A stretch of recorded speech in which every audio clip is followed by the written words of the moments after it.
গায়ের রং যেমনই হোক না কেন, আপনার ত্বক যদি সুস্থ হেলদি হয় তবে সৌন্দর্য সামগ্রিকভাবে বৃদ্ধি পায়। অনেকে ফর্সা ত্বকের অধিকারী হলেও একজন শ্যামবর্ণের অধিকারীর ত্বক কিন্তু বেশি লাবণ্যময়ী হতে পারে।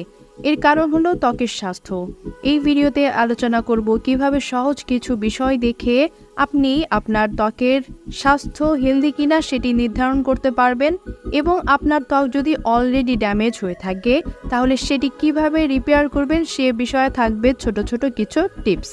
হেই ওয়ান, দিস ইজ মি উপমা। চলে এসেছি টুডে সুইম্যান থেকে তোমাদের সামনে আরও একটি নতুন ভিডিও নিয়ে। তো তোমরা যদি আমার চ্যানেলটি এখনও সাবস্ক্রাইব না করে থাকো তবে প্লিজ সাবস্ক্রাইব করে পাশে থাকা বেল বাটনটি প্রেস করে দিও, যেন পরবর্তীতে নতুন ভিডিও আপলোড করলে তোমরা সেটি পেয়ে যাও।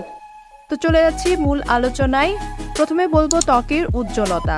স্বাস্থ্যবান ত্বক সাধারণত উজ্জ্বল এবং সতেজ দেখায়, তার গায়ের রং যেমনই হোক না কেন। যদি ত্বক সুনির্দিষ্ট উজ্জ্বলতা হারিয়ে ফেলে তবে ত্বক প্রাণহীন আর মলিন দেখায়। একটি বাস্তব উদাহরণ দেই, অনেক সময় সেলফিতে আপনি ফর্সা হওয়া সত্ত্বেও আপনার পাশের শ্যামবর্ণ ফ্রেন্ডটিকে ছবিতে বেশি উজ্জ্বল দেখায়।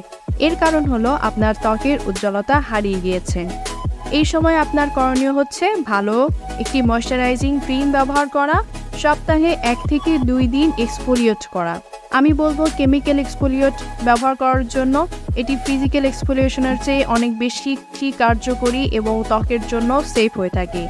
এছাড়াও প্রতিদিন পর্যাপ্ত পানি পান করতে হবে, ঘুমাতে হবে এবং স্বাস্থ্যকর খাবার খেতে হবে। 2 নম্বরে বলবো ব্রণ এবং পিম্পলস। স্বাস্থ্যবান ত্বকে কিন্তু ব্রণ বা পিম্পলসের সমস্যা খুব কম দেখা যায়। যদি আপনার ত্বকে অতিরিক্ত ব্রণ বা পিম্পলস হয়ে থাকে তবে এটা কিন্তু আপনার ত্বকের সমস্যাকে নির্দেশ করে। এমন অবস্থায় সঠিক পণ্য ব্যবহার করতে হবে এবং স্বাস্থ্যকর জীবনযাপন করতে হবে। অতিরিক্ত ব্রণের জন্য স্যালিসাইলিক অ্যাসিড যুক্ত ফেস ওয়াশ অথবা নায়াসিনামাইড যুক্ত সিরাম কিন্তু খুব বেশি উপকারী হয়ে থাকে।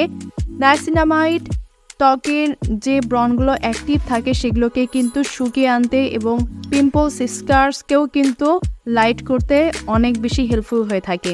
3 নম্বরে আমি বলবো সুস্থ ত্বক মসৃণ এবং নমনীয় দেখায়।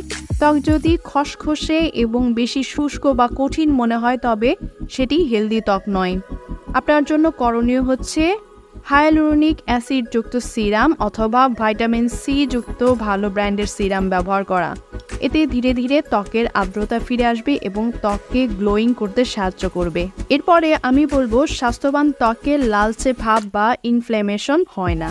আপনার ত্বক যদি প্রায়শই লালচে ভাব বা জ্বালাপোড়া হয়, বিশেষত যে কোনো স্কিন কেয়ার প্রোডাক্ট ব্যবহার করলে র্যাশ বা লাল হয়ে যায়, জ্বালাপোড়া শুরু করে, তবে বুঝতে হবে আপনার স্কিন ড্যামেজ হয়ে গিয়েছে। তবে চিন্তার কিছু নেই, ড্যামেজ স্কিনকে রিপেয়ার করার জন্য বেসিক স্কিন কেয়ার করতে হবে। সেই বিষয়ে আমার চ্যানেলে কিন্তু অলরেডি বেসিক স্কিন কেয়ার কি সেই বিষয়ে ভিডিও দেওয়া আছে, চাইলে দেখে নিতে পারবেন। আমাদের স্কিন কিন্তু একটা নির্দিষ্ট সময় পর পর রিজেনারেট হয়, তাই ধৈর্য ধরতে হবে স্কিনকে পুরোপুরি আগের অবস্থানে ফিরিয়ে আনার জন্য। এই সময় ত্বকের জন্য হার্শ কোনো প্রোডাক্ট ইউজ করা যাবে না। সবশেষে বলবো বয়সের ছাপ বা রিঙ্কেলস। বয়স বাড়ার সাথে সাথে স্কিনে রিঙ্কেলস বা ভাঁজ পড়তে শুরু করে, সেটা স্বাভাবিক। তবে বয়সের তুলনায় যদি আগেই রিঙ্কেলস বা বয়সের ছাপ পড়তে থাকে সেটি কিন্তু ত্বক ড্যামেজের লক্ষণ। 25 বছরের পর থেকে সেই ক্ষেত্রে স্কিন কেয়ারে কিন্তু রেটিনল ব্যবহার করা যায়।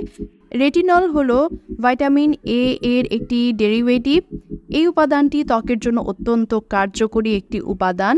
এটি বয়সের ছাপ, আনইভেন টোন, এমনকি ব্রণের দাগ কমাতেও ভীষণ হেল্পফুল হয়ে থাকে। আর রেটিনল কোলাজেন উৎপাদন বাড়িয়ে বলিরেখা ও ফাইন লাইন্স কমাতেও ভীষণ উপকারী হয়। তো এই ছিল আজকে, আশা করি তোমাদের কিছুটা হলেও উপকারে আসবে।